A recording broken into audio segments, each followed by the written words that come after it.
এবং কি আমি নিজেও জুমার নামাজ পড়ার জন্য ঢাকা থেকে আমি নামাজ পড়ার জন্য যখন দরবার শরীফে যাব, আমাকে রাস্তায় বাধা দিয়েছে, আমি আর দরবার শরীফে যেতে পারি না জুমার নামাজ পড়ার জন্য, আমি পুনরায় আবার ঢাকায় চলে আসছি।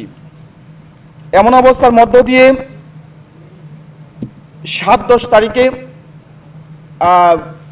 শেরপুর জেলার প্রশাসনকে জানানো হলে প্রশাসনের পক্ষ থেকে প্রশাসক মহোদয় 2 পক্ষের সমঝোতার জন্য ডাকা হলো।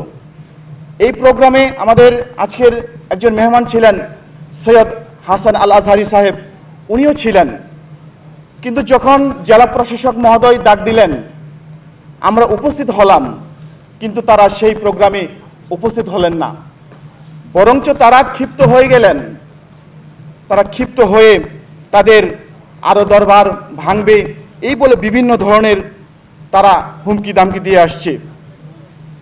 এমন অবস্থার মধ্য দিয়ে 25শে নভেম্বর রাতের গভীরে আনুমানিক 4 ঘটিকার সময় তারা অতর্কিতভাবে দরবার শরীফে হামলা চালায় এবং কি বিভিন্ন ব্যক্তিদেরকে যারা রাতের পাহারায় ছিলেন তাদেরকে আঘাত করে এবং কি তাদের উপর বিভিন্ন ধরনের নির্যাতন চালায়। একে কেন্দ্র করে 28শে নভেম্বর তারা দরবার শরীফে বিভিন্ন দলবল নিয়ে আক্রমণ করে দরবার শরীফ ভেঙে ফেলে অগ্নি দেয়, অগ্নিসংযোগ প্রতিটি ঘর ভেঙে ফেলেছে। শুধু তাই নয়, আপনারা অনেকেই জানেন যে দরবার শরীফে মসজিদে রাহমাতুল লিল আলামিন, যেই মসজিদের মধ্যে বাংলাদেশের প্রত্যন্ত অঞ্চল থেকে জুমার নামাজ আদায় করার জন্য বিভিন্ন জাকের আশেকান উপস্থিত হয়ে থাকে, সেই দরবার শরীফে তারা সেই মসজিদে রাহমাতুল লিল আলামিনে তারা আগুন ধরিয়ে দেয়। দরবার শরীফের মসজিদে কোরআন শরীফ ছিল, হাদিসের গ্রন্থ ছিল, সেটাকেও তারা আগুন দিয়ে পুড়িয়ে ফেলে এবং কি দরবার শরীফে মসজিদে আগুন দেওয়ার পরে মসজিদে কোরআন শরীফ পুড়িয়ে ফেলার পরে ওই অবস্থার মধ্য দিয়ে তারা ওই মসজিদে জোহরের নামাজের আদায় করছে। এমন অবস্থার মধ্য দিয়ে যখন দরবার শরীফে তারা ভেঙে ফেললেন, লুটপাট করলেন, আজকে শুধু তাই নয়, দরবার শরীফে অসংখ্য এই 31 বছরের লালিত অনেক গাছ ছিল, সেই গাছগুলো তারা কেটে নিয়ে গিয়েছে এবং কি দরবার শরীফের বিভিন্ন খামারের গরু, বকরি, দুম্বা এগুলো তারা নিয়ে গিয়েছে। আজকে শুধু আমি আজকের এই জাতীয় কনফারেন্স থেকে আহলে সুন্নাত ওয়াল জামাতের আমাদের মুরব্বিয়ানদের কাছ থেকে আমি আমার ব্যথিত হৃদয় নিয়ে এতটুকু বলতে চাই যে আজকের এই প্রোগ্রাম থেকে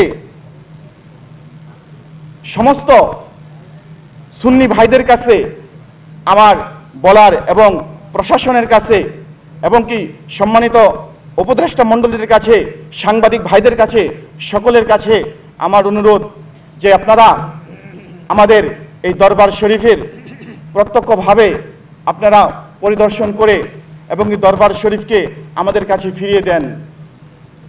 আপনাদের কাছে আমার চাওয়া, শুধু আমার নয়টাই, বাংলাদেশের অসংখ্য আশেকান জাকেরানদের মনের আর্তনাদ, আমরা যেন আমাদের দরবার শরীফকে যেন আমরা কাছে পেয়ে আমরা যেন পুনরায় আল্লাহর হাবিব সাল্লাল্লাহু আলাইহি ওয়াসাল্লামের শানে দরুদে মুস্তাফা সাল্লাল্লাহু আলাইহি সাল্লাম মিলাদুন নবী করে যেন আমরা আমাদের দরবার শরীফকে যেন আমরা পুনরায় আবার যেতে পারি, এই আশা রেখে এবং কি সকলের সুস্বাস্থ্য কামনা করে আমি আমার বক্তব্য শেষ করতেছি।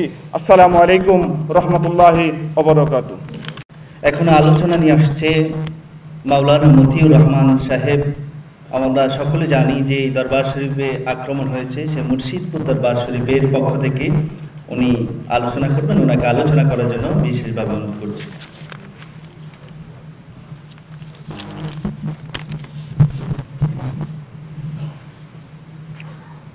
আলহামদুলিল্লাহি রাব্বিল আলামিন, আসসালাতু ওয়াসসালামু আলা সাইয়্যিদিল আশরাফিল আমবিয়া ওয়াল মুরসালিন ওয়া আলা আলিহি ওয়া আসহাবিহি আজমাইন। আজকের এই আহলে সুন্নাত ওয়াল জামাতের নতুন প্রজন্মের কর্তৃক আয়োজিত জাতীয় কনফারেন্সে উপস্থিত আছেন আহলে সুন্নাত ওয়াল জামাতের ওলামায়ে কেরামগণ, বিভিন্ন দরবারের প্রতিনিধিগণ এবং আমার প্রাণপ্রিয় সুন্নি ভাইরা, সকলকে আন্তরিক মোবারকবাদ এবং সালাম। আসসালামু আলাইকুম রহমতুল্লাহি ওয়া বারাকাতুহু। আপনারা সকলে অবগত আছেন 5ই আগস্টের পর থেকে অদ্যাবধি পর্যন্ত বাংলাদেশে বিভিন্ন দরবার, বিভিন্ন খানকা শরীফে যে ভাঙচুর, অগ্নিসংযোগ চলতেছে, তন্মধ্যে আমাদের দরবার মুর্শিদপুর পাক দরবার শরীফ আমরা সেই নির্যাতনের শিকার। আজকে আমরা হৃদয়ে বড় কষ্ট নিয়ে, ভাঙা হৃদয় নিয়ে আজকে আপনাদের মাঝে উপস্থিত হয়েছি। সম্মানিত উপস্থিতি, আপনারা অবগত আছেন বাংলাদেশের অন্যতম সুফি সাধক শাহ সফি খাজা ইউনুস আলী এনায়েতপুরী রহমতুল্লাহ আলাইহির প্রিয় দৌহিত্র এবং ময়মনসিংহ শম্ভুগঞ্জ লালকুটি পাক দরবার শরীফের প্রতিষ্ঠাতা শাহ সফি খাজা সাইফুদ্দিন শম্ভুগঞ্জি এনায়েতপুরী রহমতুল্লাহ আলাইহির সাহেবজাদা শাহ সফি আলহাজ খাজা বদরুদ্দোজা হায়দার মাদ্দাজিল্লুল আলী, আমার পীর সাহেব হুজুর কেবলা 1993 সালে শেরপুর জেলার অন্তর্গত লক্ষ্মণপুর গ্রামে মুর্শিদপুর পাক দরবার শরীফ আহলে সুন্নাত ওয়াল জামাতের আকীদার উপর প্রতিষ্ঠা করেন। দীর্ঘ 31 বছর এই দরবার শরীফে ইসলামী ধর্মীয় ভাব গাম্ভীর্যের সাথে সুন্নি আকীদায় পবিত্র ঈদে মিলাদুন্নবী, পবিত্র শুহাদায়ে কারবালা, শবে বরাত, শবে মেরাজ সহ যত অনুষ্ঠান আছে সুন্দরভাবে পরিচালনা করে আসছে। ইতিমধ্যে 5ই আগস্টের পরে একদল স্বার্থবাদী ব্যক্তিরা, যারা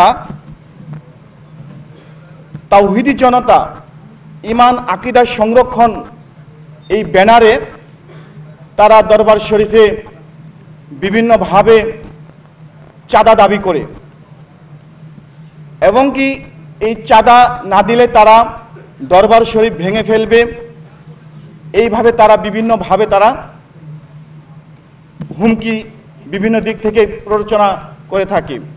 তো এমন অবস্থার মধ্য দিয়ে যখন তাদের এই অবস্থা, দরবার শরীফে যখন বিভিন্নভাবে জাকেরদেরকে রাস্তায় বাধা দেয়,